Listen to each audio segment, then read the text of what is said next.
अस्सलाम वालेकुम। क्या आपको पता है कि व्हेल मछली का जिस्म मरने के बाद एक्सप्लोड कर जाता है यानी फट जाता है? और अगर आपको पता है तो क्या आप जानते हैं कि ऐसा क्यों होता है? आज की द साइंस बिहाइंड के इस एपिसोड में हम इसके पीछे की साइंस को समझेंगे। तो चलिए शुरू करते हैं। व्हेल मछली का शुमार दुनिया के सबसे बड़े जानवरों में होता है। आमतौर पर जब एक व्हेल मछली मर जाती है तो पानी में मौजूद शार्क्स या दूसरी मछलियां इसे खा जाती हैं, लेकिन कभी कभार मुर्दा व्हेल हादसाती तौर पर साहिल समुद्र पर पहुंच जाती है।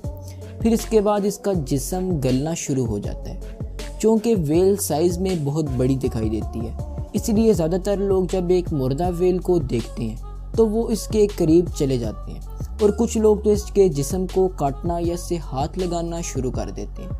लेकिन ऐसा करना सरासर बेवकूफ़ी है, क्योंकि हम आपको पहले ही बता चुके हैं कि व्हेल एक्सप्लोड कर सकती है। लेकिन कैसे? चलिए खुद ही देख लीजिए। दरअसल व्हेल के मरे होने की वजह से इसकी बॉडी डिकम्पोज यानी गलने लगती है।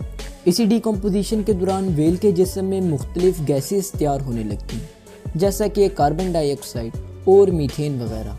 अब ये तमाम गैसेस व्हेल की स्किन के नीचे ब्लबर की एक मोटी परत होने की वजह से व्हेल के जिस्म से बाहर नहीं निकल पाती। लिहाजा ये तमाम गैसेस इसके जिस्म के अंदर जमा होना शुरू कर देती हैं, जिसकी वजह से व्हेल का जिस्म फूल जाता है। अब ये प्रोसेस सिर्फ व्हेल्स में ही नहीं बल्कि बाकी जानवरों में भी होता है, और बिल्कुल इसी तरह बाकी जानवरों में ऐसे ही गैसेस पैदा होती हैं। लेकिन चूँकि व्हेल का जिस्म साइज़ में बड़ा होता है, लिहाजा ये ज़्यादा गैसेस तैयार करता है, और इसी तरह इसके जिस्म में दबाव यानी प्रेशर बढ़ जाता है।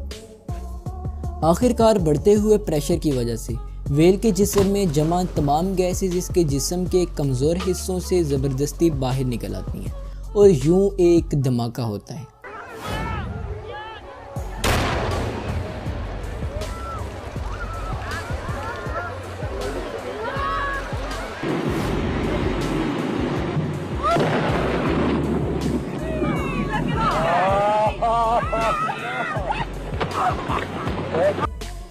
अब जाते जाते मैं आपको एक ही मशवरा दूंगा कि कभी भी अगर आपको मुर्दा व्हेल दिखाई दे तो उसके करीब बिल्कुल भी मत जाइएगा, और ना ही इसके जिस्म को छेड़ने की बेवकूफ़ी कीजिएगा, क्योंकि ऐसा करना व्हेल मछली के जिस्म के कमज़ोर मकामात पर दबाव में इजाफे का बाइस बन सकता है, और इस तरह धमाका भी हो सकता है। तो ये थी व्हेल मछली के एक्सप्लोड करने की पीछे की साइंस। तो मिलते हैं अगली वीडियो में किसी नए टॉपिक के साथ। शुक्रिया, अल्लाह हाफिज़।